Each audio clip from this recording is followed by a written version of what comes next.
Oh, the light, surely it was unfurled with the revelation of the Holy Quran. Came emancipation for every man. The justice of Allah. The purest and brightest star, the mercy for mankind and the hope of the poor ones, Muhammad Rasulullah.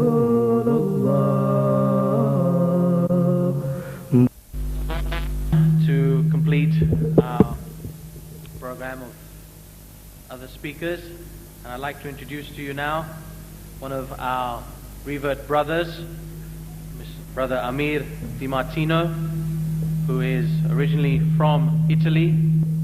As I was saying, Brother Amir is originally from Italy, converted to Islam, and he will give his views as to what Imam Ali and Islam means to him.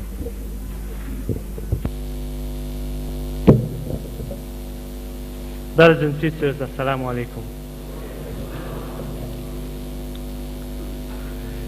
أشهد أن لا إله إلا الله وأشهد أن محمد رسول الله وأشهد أن عليا ولي الله.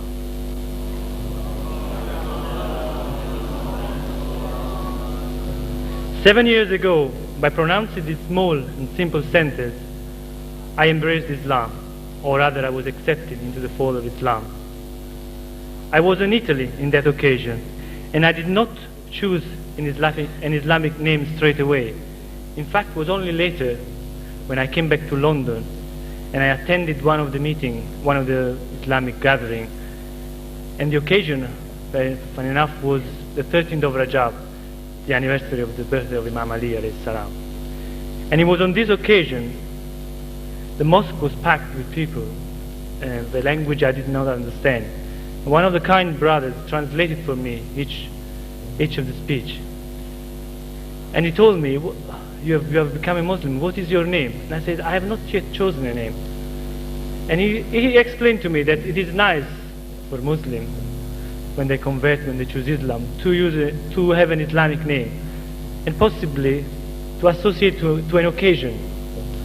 So I thought, what a better occasion in the birthday of Imam Ali alayhi salam, which I knew was also, another name for him was Amir al-Mu'min. I know that Amir was a commonly used name, and I liked it. And from that on, I was called Amir. Now, compared with Christianity, or even worse with Judaism, which imposes strict and rigorous tests to the converts, to their candidates to conversion, the conversion to Islam may appear almost too easy. You just say one simple sentence. However, the first step is to pronounce the oneness of your Creator, Allah, and to testify that Prophet Muhammad is his last messenger, with whom the prophetic cycle has come to an end. In Islam, however, the process of real learning starts after you pronounce your Shahada. It's only then that you can understand Islam, because you are practicing it. You are doing your prayer. You are doing your fasting. So the theory is put into practice. It is then that you are urged to investigate, question and answer all those question marks, which, if left unanswered, might make your belief shaky. I remember one of the questions I asked myself was, did Prophet have a family? And if so, who were the members of his family?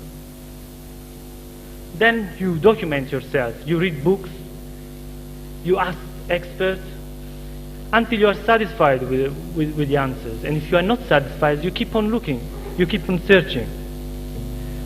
A few days into my conversion, I remember I was given a booklet by my father, which incidentally was instrumental for my conversion. He became Muslim 4 years before me. And this booklet was a translation, I believe, from a Christian, and he wrote about Imam Ali.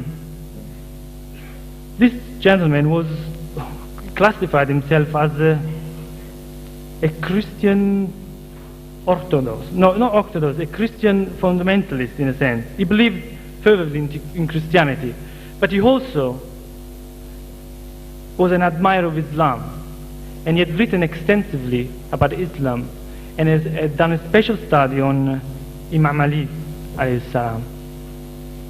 Now he compared Imam Ali with John.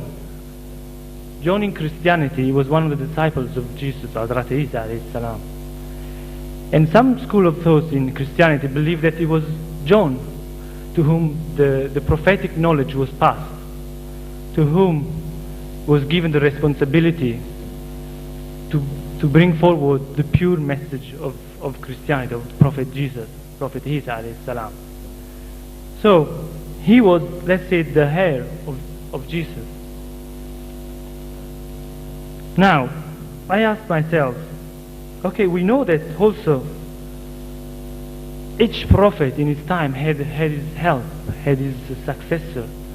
So did Harun at the time of Moses. So I say, is it possible that Prophet Muhammad, peace be upon him, was not worthy of having a successor? That's not it, that's impossible. The seal of prophethood without a successor? No. And then it was my duty then to document myself, find the truth about it. We also know that in Christianity at the time there were many expert Christians who were expecting someone else, who knew that there was someone else to come. And in fact there were many Christians who converted to Islam when the Prophet Muhammad conveyed his message. Now a question therefore arises, who was the equivalent of such person for the Prophet Muhammad? This simple and mental exercise then can juggle your memory or can push you to find a solution. And once your intellect has perceived that, then you can say that after say Ashhadu anna la ilaha illallah, Ashhadu anna Muhammadan, you can say Ashhadu anna Aliyan Waliullah. Salawat.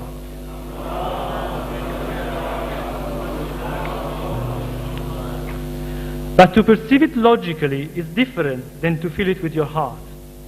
There are many historians, non-Muslim, who have understood clearly the position of Imam Ali within the world. But you cannot claim that they are followers of Imam Ali.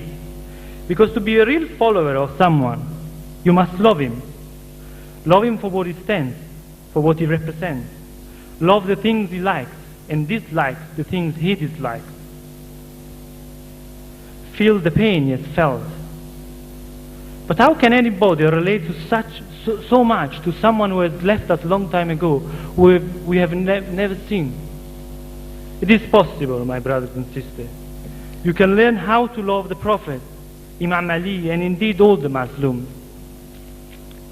In the case of Imam Ali, the best way, by experience I found it, is to learn about his life, to analyze the world of his khutbah, as if he was there in front of you, as if you were listening to him.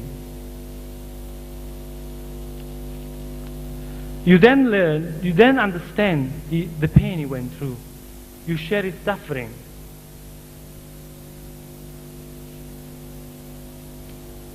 You feel and imagine the pain, the injustice of human beings, the suffering of those who have knowledge but nobody to give it to. Then finally your eyes are in tears because you wish you had been there among the followers.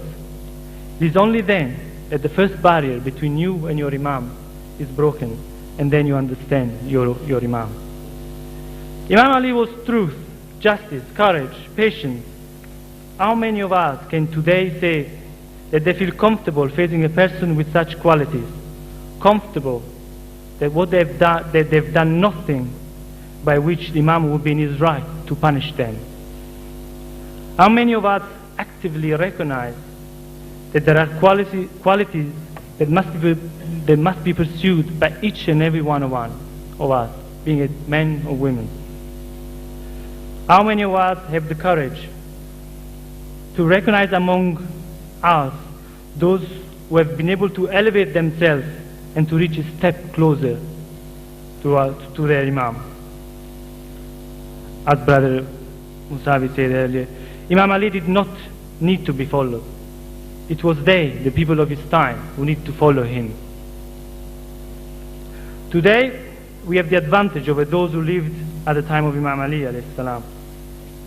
That is, we can learn from history. We can see in what state the Ummah is for not having followed the righteous leader. And don't forget that Imam Ali was in power. He had a chance to govern. He had followers, small followers compared to the other. But so what is the use of such knowledge? What is the use of having power if those who are following you do not recognize you for what you really are? It is easy now to eulogize Imam Ali, to attribute great victories and extraordinary action to him. But what is the purpose of doing so today? What makes Imam Ali different from the heroes of other people is his ability to impart divine justice. A Muslim should always be on the side of justice, even if he's against his own interest, because justice is the essence of Allah's creation. Justice must be done when dealing with your friends, with your relatives, with your wife, with your children, or even with your enemies. The world today is in much need of real justice, the type of justice that Imam Ali teaches us. Once we really understand this and put it into practice, then we can claim to follow Imam's way. In this century, we have seen Islamic personality like Imam Khomeini, rahmatullah alayhi,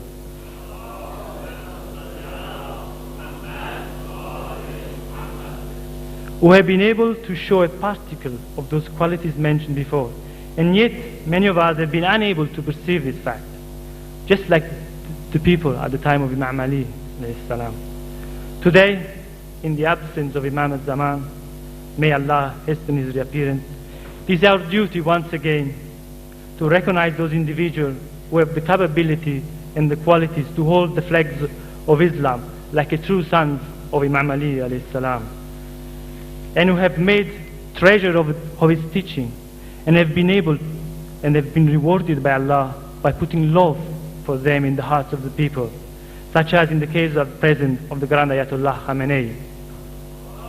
Allahumma salli ala Muhammad wa ala Muhammad, who can certainly give the Ummah the right direction in these difficult times, times when Islam is attacked on all sides, on all fronts, and make sure that our waiting for Imam Mahdi alayhi salam does not remain only an intellectual aspiration, but a united effort. Wassalamu alaikum wa rahmatullahi wa barakatuh. Allahumma salli ala Muhammad.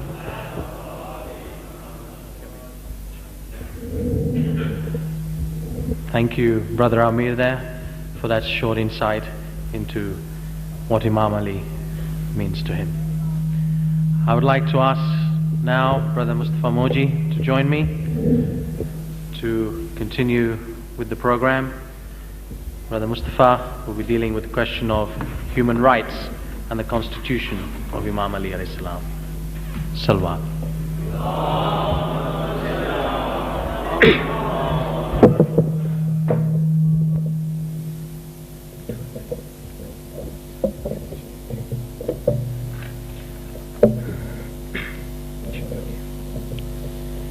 أعوذ بالله السميع العليم من الشيطان الرجيم بسم الله الرحمن الرحيم. My brothers and sisters in Islam, Assalamu alaikum. First of all, I would like to pass on my sincere congratulations to all of you on this auspicious occasion of the birth of our first Imam, Imam Ali salawatullahi alayhi wa alihi wasallam.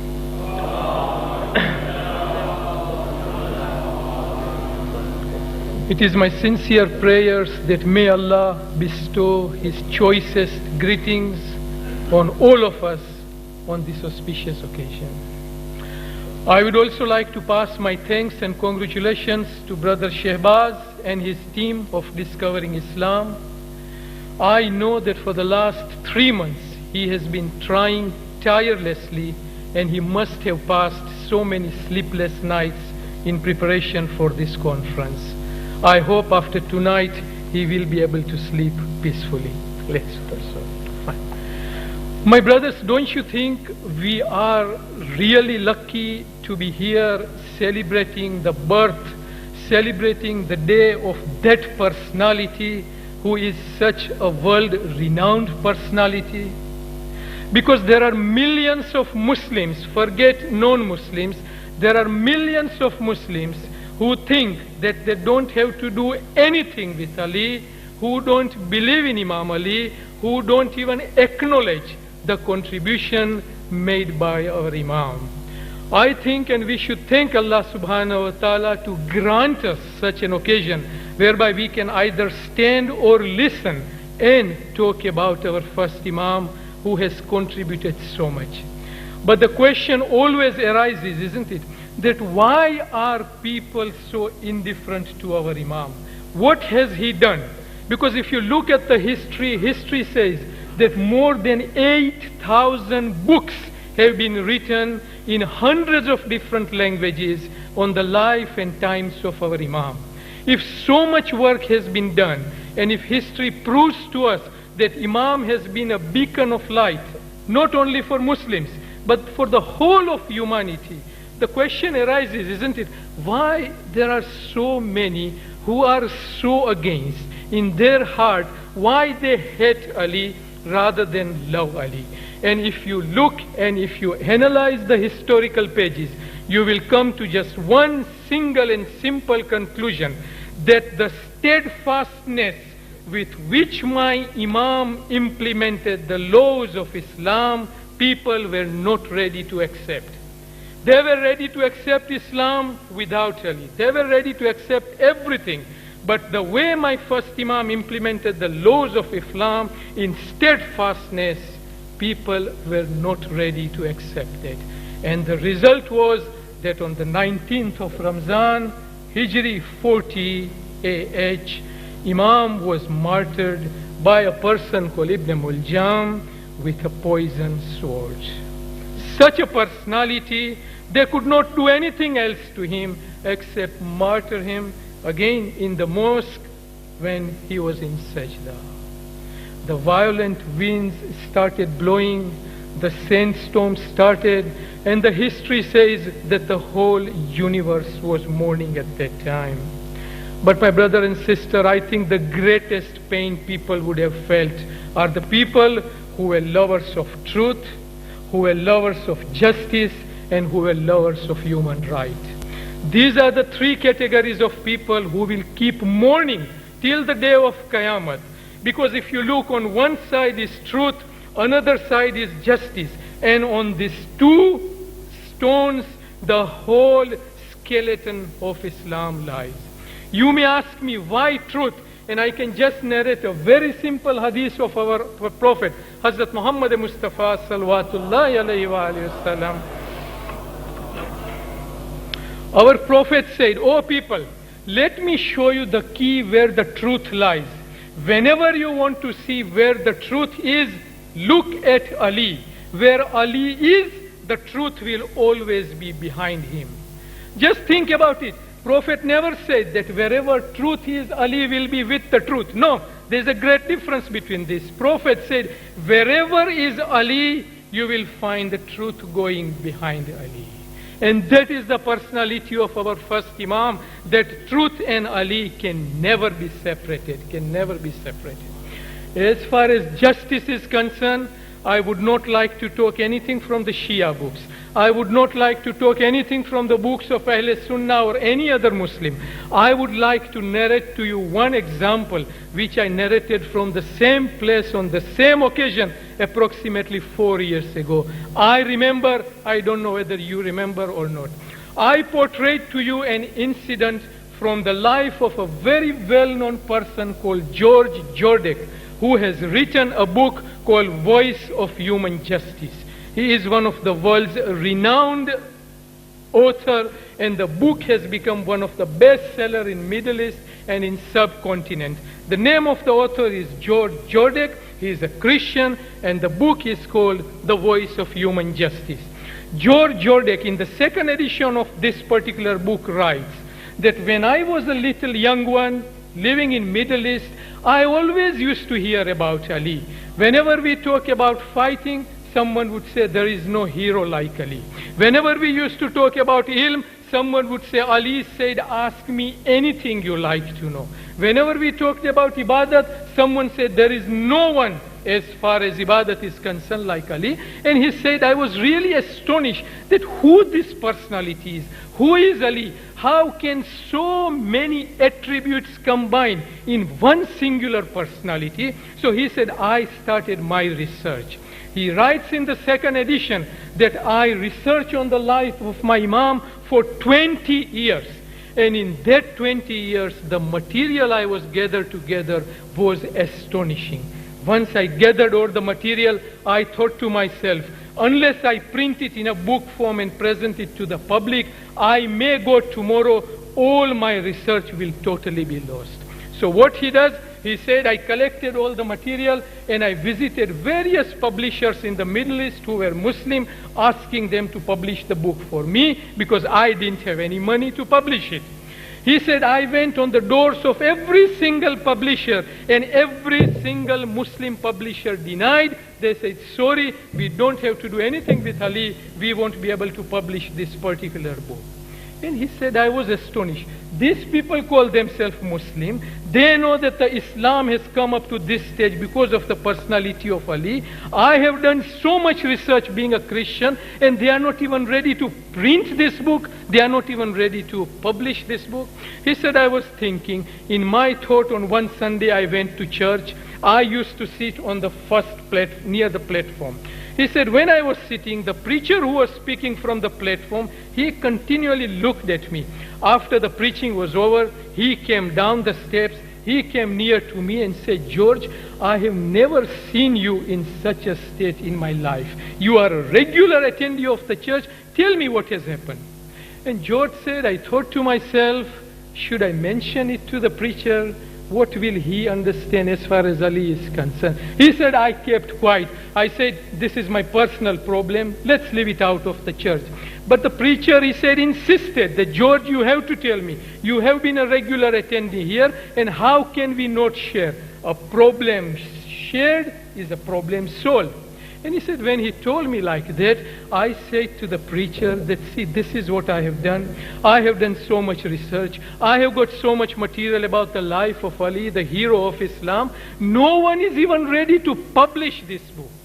And he said, I could not hear the reply I got from the preacher. The preacher is a Christian preacher. The writer is a Christian writer. He said, I could not believe my ears. The preacher said, George, what is there to be said? You like to publish the book? George said, yes. He said, go on, publish the book and the church will finance the book. He said, I said, what? The church will finance the book about Imam Ali? He said, you go, you publish it, whatever the cost, the church will finance. He said, I was really excited. I got up, and from that day, I went to the publisher, and the book was printed. I have that book in my car, and you must have seen it. The book was printed, and the book became one of the most famous books in the Middle East, and it started circulating in the subcontinent, Asian subcontinent, and so on. The money started coming in, and we paid the money back to the church. But then he said, one day, when I was sitting with the same preacher, I thought of asking him. I asked him, tell me one thing. Why was church interested in publishing a book about Imam Ali whom the church doesn't know who he was?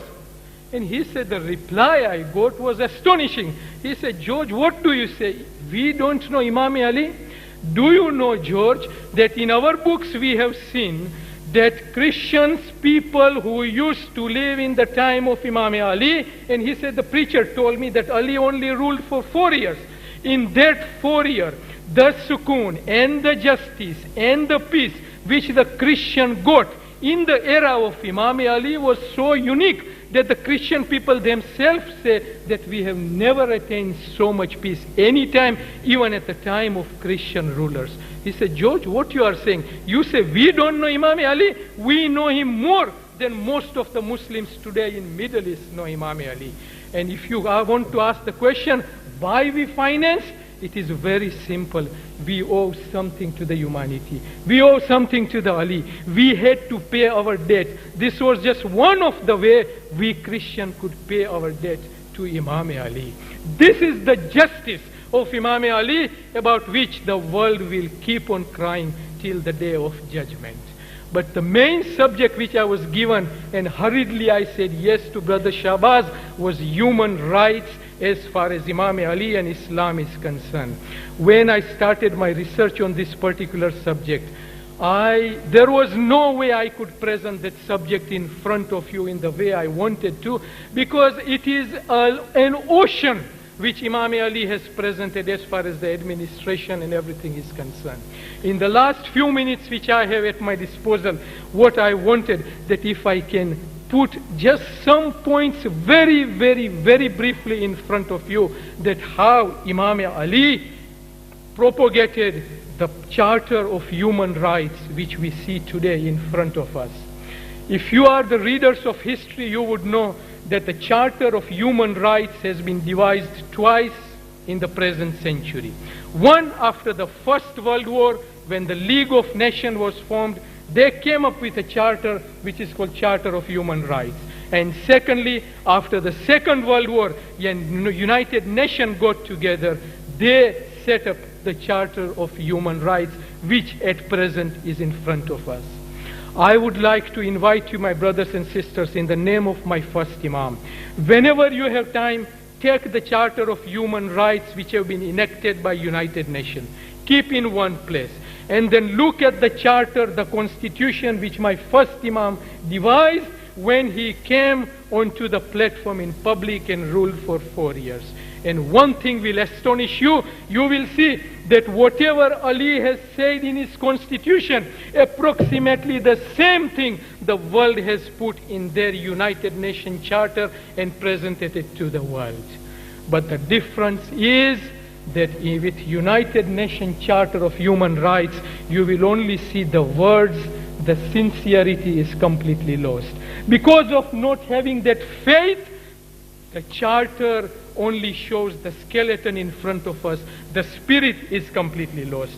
Let me just put in front of you just few points and think about it. This is what the Charter of Human Rights says as far as United Nations is concerned.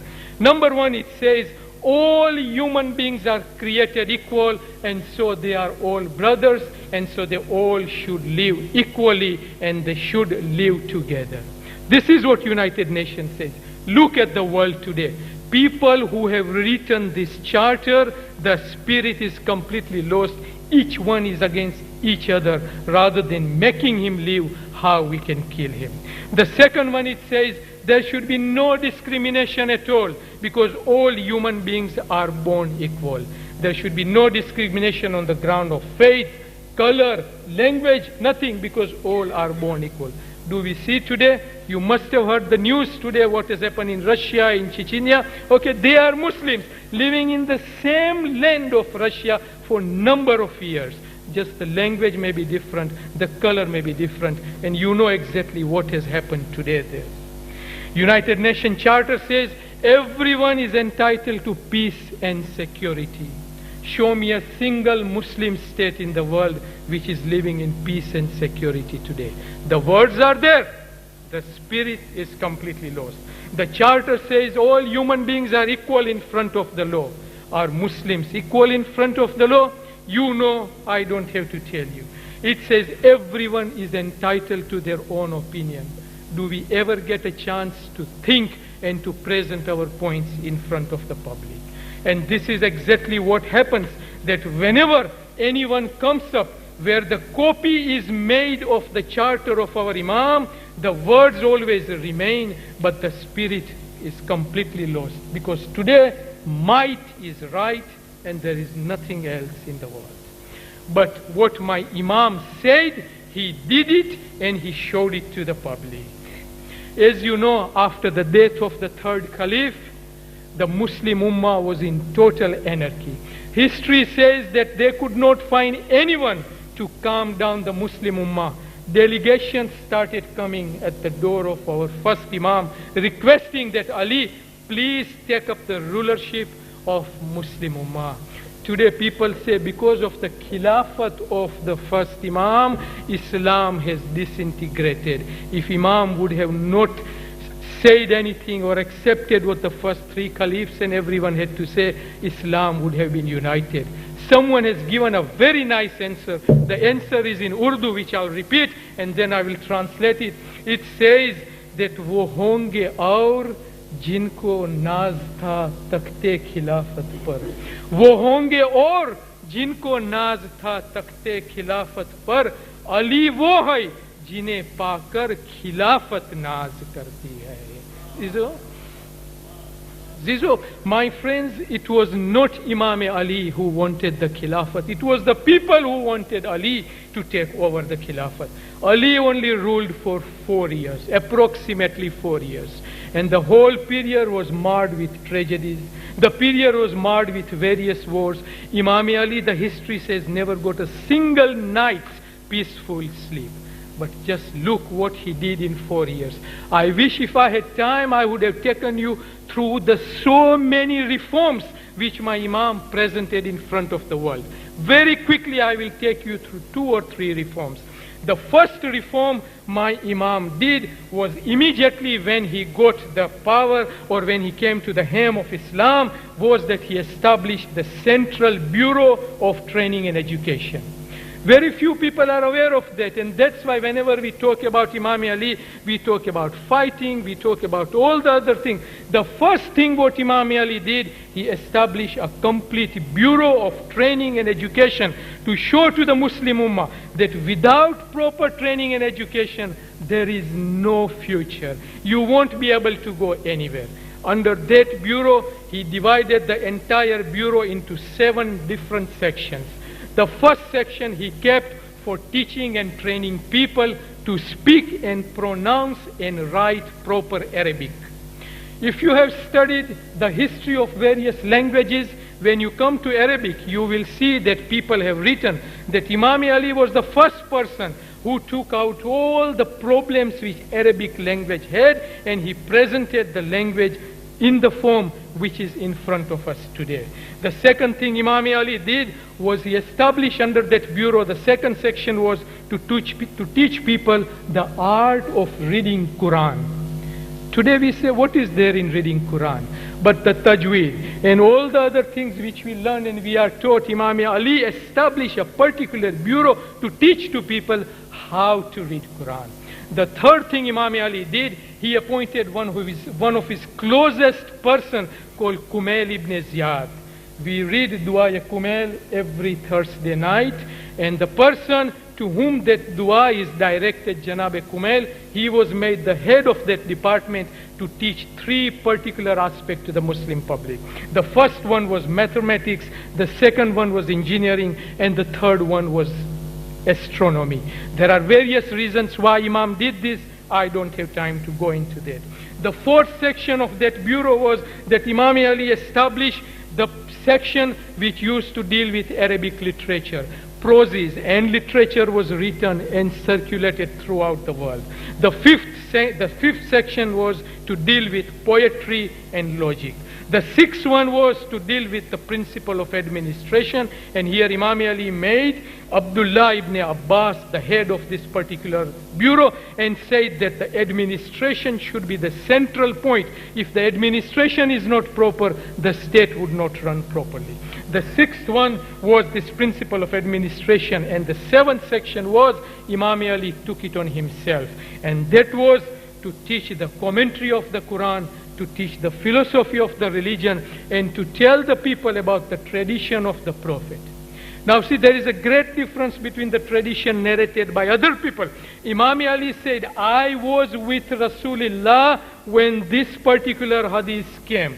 It was on this occasion. The ummah was in this state. The time was this. The weather was like this. Taking everything into consideration, Rasulullah said this.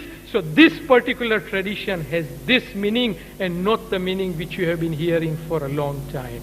And Imam Ali in this way expounded and analyzed the tradition of the Prophet. This was the first reform which Imam Ali did.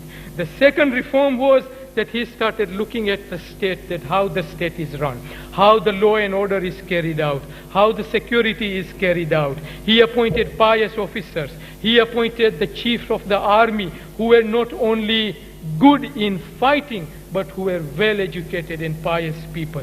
He started taking care of trade and traders. There is a whole chapter how Imam talked to the traders, how he established various trades, how he told people to go into trading rather than employment. It is an enormous ocean of knowledge if one wants to dive into that and find out what Imam has said. The third thing Imam did was he divided the entire Muslim state into 5 separate sections. These are very important. The first section was to deal with public finance, how to collect the money, how to distribute the money. The second section was to deal with the army. Imam always used to say, the stronger the army, the better we will be protected. The third section was to deal with the secretariat, which could look for the whole, in and around the whole of Muslim Ummah. The fourth one was the judiciary. We heard from our learned brothers how Imam expounded the laws and so on. And the fifth one was to deal with the provinces, because Islam was expanding, so many provinces were coming in, how to look at each province and how to manage. The fourth and the unique reform Imam did, he abolished all the taxes when Imam came, except just 2 separate taxes. Today we see day by day the taxes are increasing. When Imam came, he abolished all the taxes except the 2 taxes. The first tax was the land revenue. Everyone living in the country, Muslim empire, had to pay the land revenue if they had the land. And the second tax was divided into 2. One for Muslim, one for non-Muslim. For Muslim it was zakat and sadaqah. For non-Muslims it was jizya. And it was divided in this way. Pious officers were elected who went and tried to collect the taxes. But just see the mercy of Imam, how he dealt. He said, as far as the taxes is concerned, he made a whole list of people who should not pay any taxes. Example, people under 20, there should be no tax at all. People above 50, no one should pay any tax. Women, no tax at all. People who are paralyzed, no tax at all. People who are disabled, they don't have to pay any tax. People who are blind, they were completely compensated, exempted, no tax at all. People who are insane, they say Muslim government won't charge them anything at all. Today's social security system which we see here, we see in United Nations, Sweden and everywhere, and we say, mashallah, what a beautiful system. You look what Imam Ali created, and then look at this system and you will see how people have tried to base their system on that. And the fifth reform which Imam Ali did was that he solidified all the provinces. He sent governors to those provinces, and when he sent governors, my friend, what he did, he gave them instructions how to rule. When I came up to this stage, I thought the instruction would be, you are going as a ruler, so look after the people and something. But when I read various letters which Imam Ali has written, they are unique letters. Imam Ali says in one of the letters to Malik Ashtar, you heard earlier from one of our brothers, he said, Malik, the richest treasure is good deeds. A person is going as a governor of Egypt. And Imam Ali said, Malik, remember, the richest treasure you will be able to accumulate is good deeds. Malik, keep your desire under control. You are going as a ruler. You can do anything you like. Try to keep your desire under control, because tomorrow you have to go there and answer to your Allah. Malik, develop love for people. If anyone else would have said, he would have said, fine, try to control people and see they don't go out of line. Imam Ali said, try to love people. You are going for the people. Call them around. Talk to them. Sit with them. Malik, there are 2 types of citizens. Number 1, your brothers in faith, and number 2, your brothers in humanity. Both have different rights. Look at them properly. They should not have any complaint against you. And Malik, keep distance from that particular person who tries to come and tell weaknesses of others. We always do, isn't it? If I want to be friend of someone, I will go near to him and say, that person was saying something about you. This letter, as my friends, have become so famous that you heard before that when the partition of India and Pakistan was created, someone handed the copy of this letter to Marhum Qaid-e-Azam. When he saw that letter, the question Qaid-e-Azam Marhum asked, where has this letter come from? And the person who gave that letter said, this is part and parcel of Nahjul Balagha. It is said that on that particular night, several copies of this particular letter were made, and Qaid-e-Azam distributed it to his officers and said, if you want to rule Pakistan in the name of Allah, this is the rule. Of course, the letter was not followed. What has happened in Pakistan? We know just this morning you must have heard the news that Karachi was in bloodbath and there was a curfew everywhere. But this is what Imam Ali said. And secondly, Maulana Kalb Sadiq narrated one very simple thing which I wanted to tell you, that this particular letter he saw when he visited the household of Jawaharlal Nehru. Because Jawaharlal Nehru, the first Prime Minister of India, he invited Maulana Kalb Sadiq, and when he went there, he said, I saw this particular letter hanging on the wall of Jawaharlal Nehru. This is the letter which Imam Ali gave to Malik Yashtar and said, Malik, you are going as a ruler. This is the way you should rule. But at the end, my friend, the proof of pudding is in eating. Before I finish, let me put that pudding in front of you. Just few days before my Imam was martyred, the history says Imam called everyone in Kufa.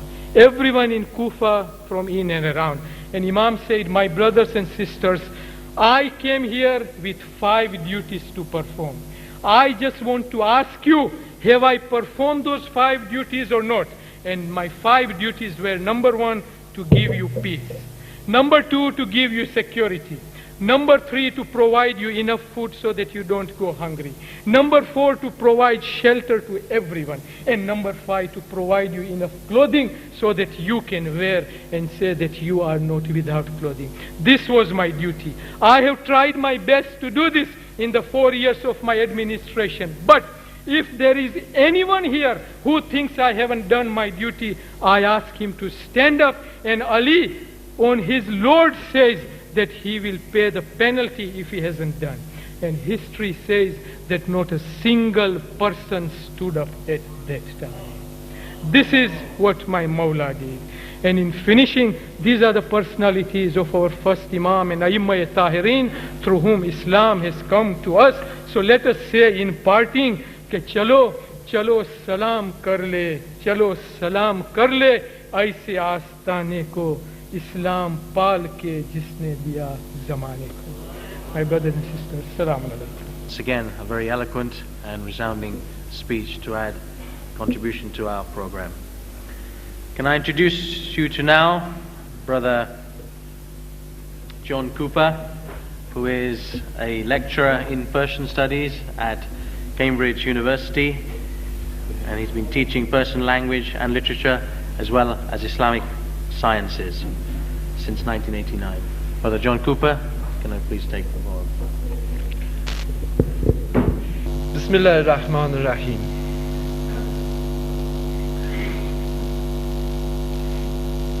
My talk this evening is going to be about the recent scholarship that's been done on Nahj Balagha.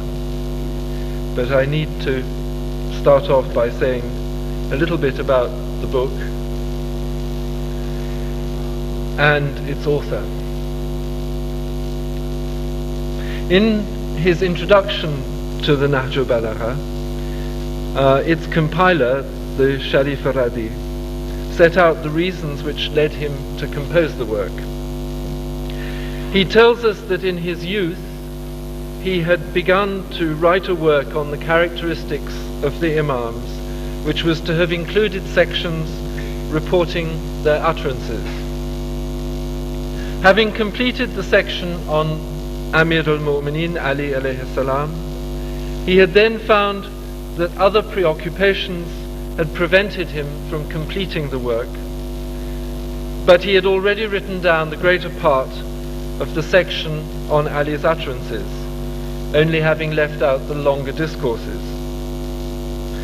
This incomplete section, however, had moved his friends and brothers in faith to urge him to complete a work which would, as he says, and I quote, cover all the different kinds of utterances by Amir al-Mu'mineen, including diverse matters such as lectures, letters, counsels, moral discourses, and so forth, as they were convinced that the entire work would comprise such wonders and marvels of eloquence and rhetoric, such brilliant jewels of the Arabic language, and such radiant expressions of faith as are not collected together in any other book. This because Amir al-Mu'mineen was the fountain of eloquence and the source of rhetoric. Through him, the hidden subtleties of eloquence and rhetoric have come to light, and from him their principles and rules have been learnt.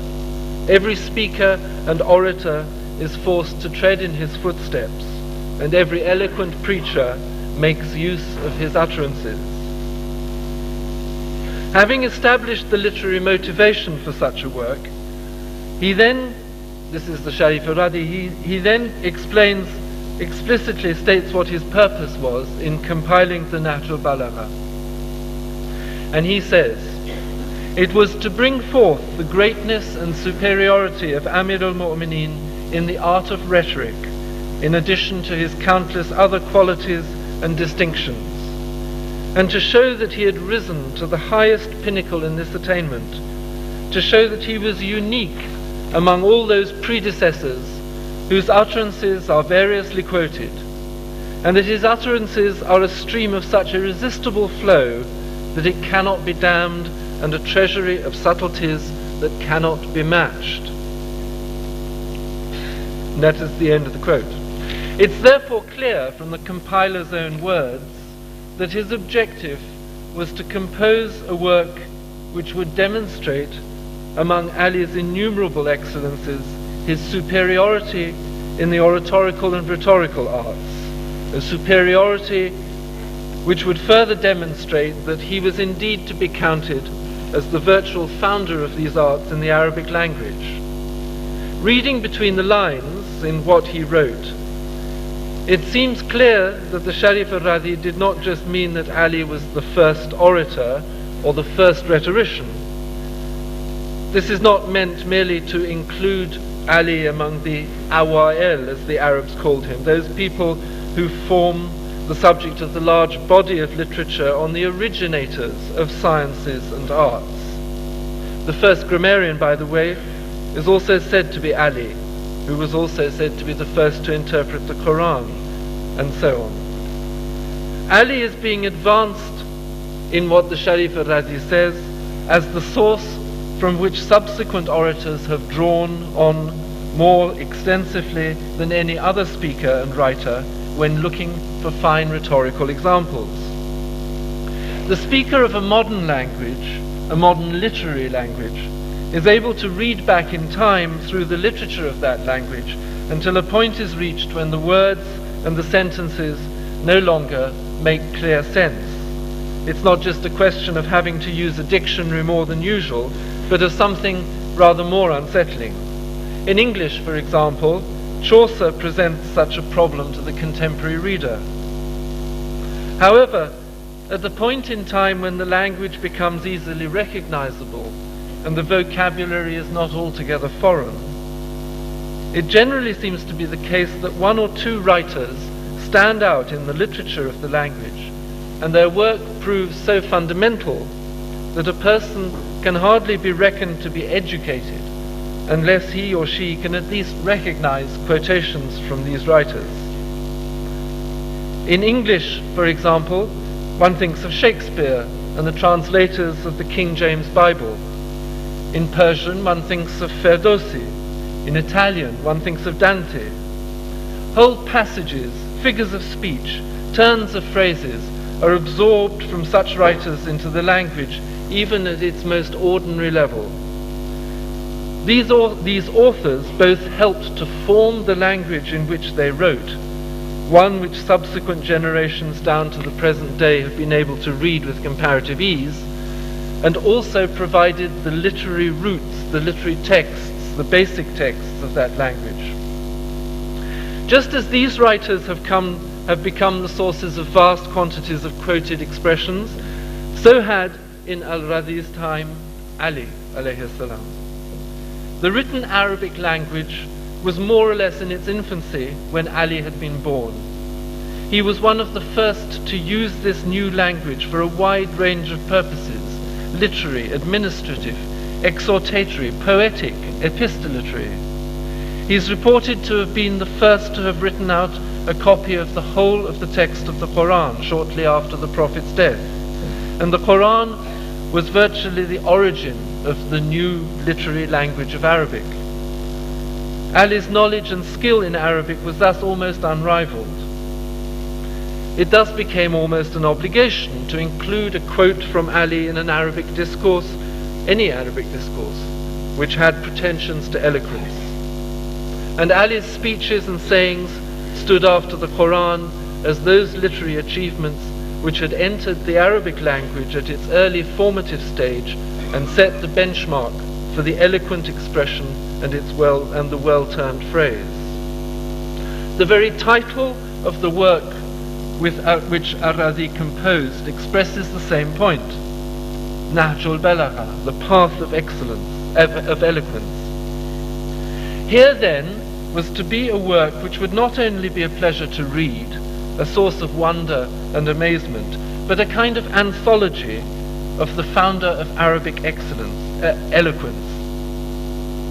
In order to further justify a consideration of the Nahj al-Balagha in this way, it's necessary to look just a few lines further on in the compiler's introduction, where he states that he's divided his material up into 3 sections. First, sermons and decrees; secondly, letters and other communications; and lastly, maxims and counsels. And he says, leaving blank pages in between each section, so that should anything have been left out and come to light later, it may be inserted therein.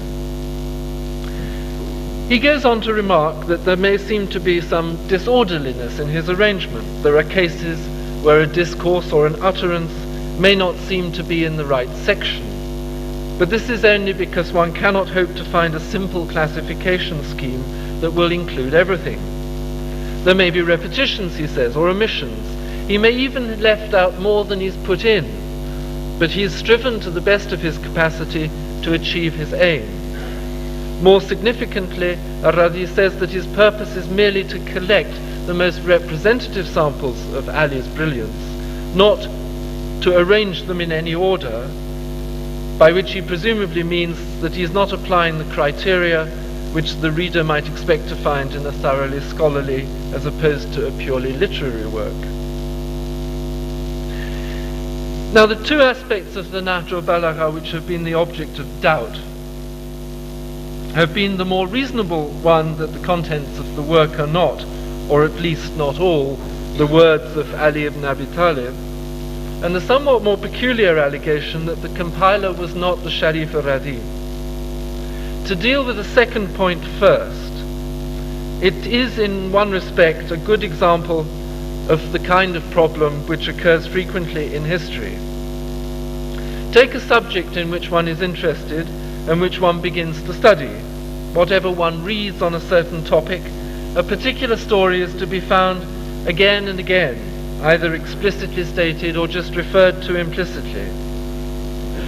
It's so often repeated that one doesn't even bother to look for any evidence. Its frequency itself seems to guarantee its truthfulness. It seems to be an example of what scholars of hadith and akhbar call a mutawatir report. But something about it begins to nag. Perhaps it conflicts with another such report, or maybe it just strikes one as rather unlikely. Not infrequently, it's when a historian begins to have doubts about the truth of such an accepted fact and investigates the first-hand sources that what is called an advance in history is made. Such is the case with the allegation, the curious allegation, that's not infrequently met with in Orientalist literature, that the true compiler of the Nahj al-Balagha was not Ar-Razi.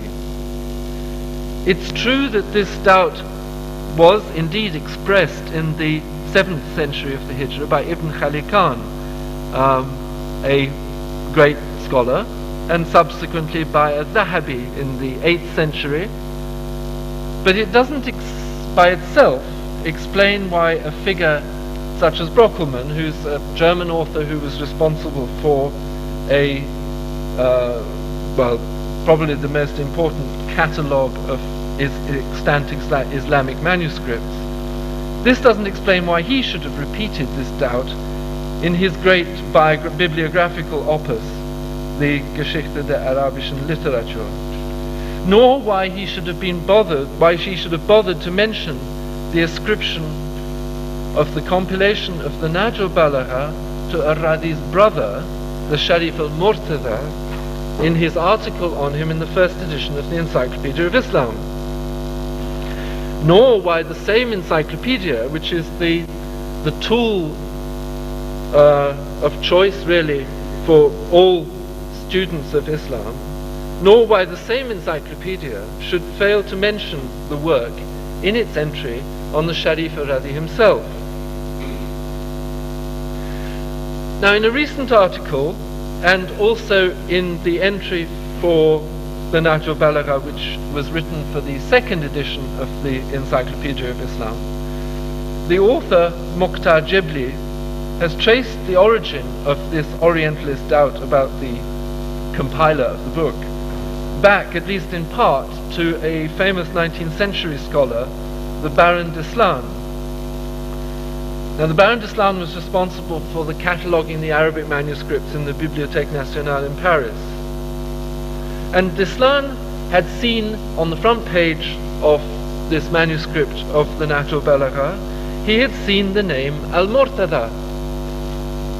So for some reason, probably a lapse of concentration, he decided that the person who had compiled this book was not the Sharif al-Radi, but the Sharif al-Murtada, thus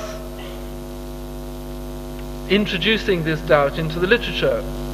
Of course, there would have been any number of people who would quite rightly have been able to point out to him that the Murtada who was being referred to here was not the compiler of it, but the author of it. And this was indeed one of the names for Amir al-Mu'minin himself. This then seems to be the genesis of the confusion which is expressed in a great deal of Orientalist literature, one which was no doubt backed up by references in earlier Sunni literature to doubts about the compiler. As Jebli points out, Western authors are rather unwilling to examine the basis for Sunni doubt on this matter in any detail. However, positive evidence for al-Radi being the compiler is extremely abundant. We even have manuscript, the famous Mu'tazili commentator Ibn Abi al-Hadid of the Nahj al-Balagha reported that he saw a manuscript of the work in al-Radi's own hands. There are chains of transmission of this work from al-Radi himself, and there's indeed a copy of the manuscript in Najaf, at least one hopes it's still in Najaf, dated 677, which contains a full isnad of the work going back to al-Radi. Now, to return to the first matter, which is the authenticity of the contents and the ascription of the contents to Amir al-Mu'minin, I shan't spend a lot of time on this. From a Shia point of view, this might seem to be the more serious of the two allegations, and it might seem that I'm sidestepping a responsibility in not examining them. But my main contention here is that we should first of all try to read the Nahj al-Balagha in the spirit in which it was written. And so I will only at this point make a few comments about the history of this controversy about authenticity. The first point to make here is that on the whole, those who seek to show that most, or at least part, of the contents of the Nahj al-Balagha cannot be ascribed to Ali are Sunni authors, while most of those who argue for the work being in its entirety ascribable to him are Shi'i. It's not the same thing as saying that all Sunnis argue against authenticity, nor that only Shi'i authors argue for authenticity. Indeed, the most renowned of the commentators of the work, who we've already referred to, Ibn Abi al-Hadid, who died in the middle of the 7th century, this 7th century of the Hijrah, was of the categorical opinion that the work was in its entirety genuine. And he was a Mu'tazili Sunni. Well, he was a Mu'tazili. In fact, he seems to have been the first to mention the controversy over authorship. Ibn Abi al-Hadid argues dialectically that since everyone agrees that at least part of the book is